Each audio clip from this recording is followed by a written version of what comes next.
Minsan, meron kang gusto, hindi mo naman kasama sa iglesia, no?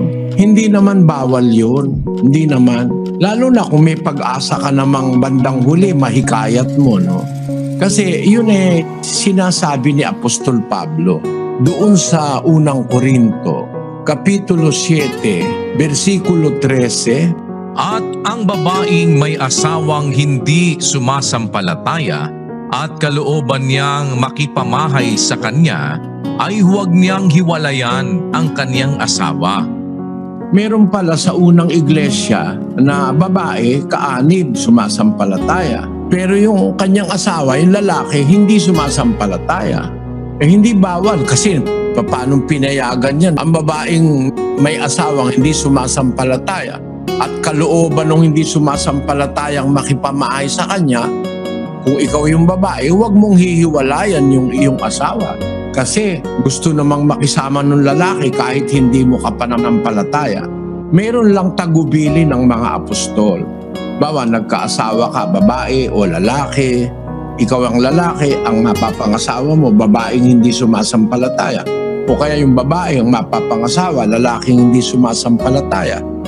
Ang tagubilin lang ng apostol ganito, sa unang Pedro 3, versikulo 1, ganito nakasulat.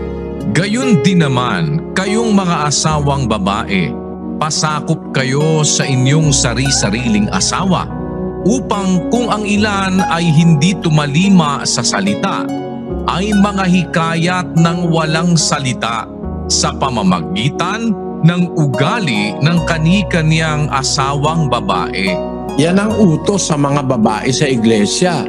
Kung yung asawa mo hindi naman tumatalima, hindi sumasampalataya, pakikisamahan mo ng mabuti para sa pamamagitan ng ugali mo.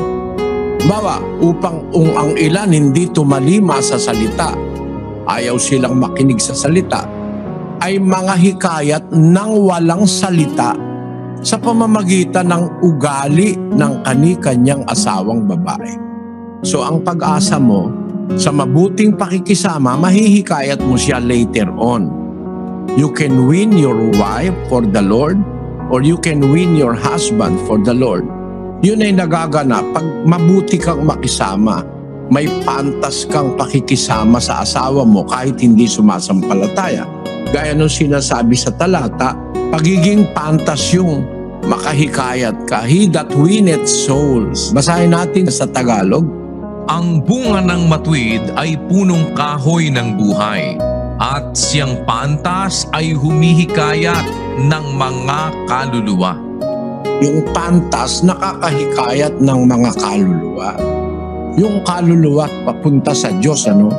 Pero pag ang hihikayat sa tao, mga kampo ng demonyo, mas madaling manghikayat Pero pagka yung panghihikayat sa Diyos, ang nakakagawa noon na makahikayat siya sa Diyos ay yung pantas. Kaya merong provision, kapatid, sa Biblia. Kung nagustuhan mo, talagang yun ang gusto mo. You want to spend the rest of your life with that particular person. Kahit hindi siya kapananampalataya, pwede naman, di naman ipinagbabawal yun.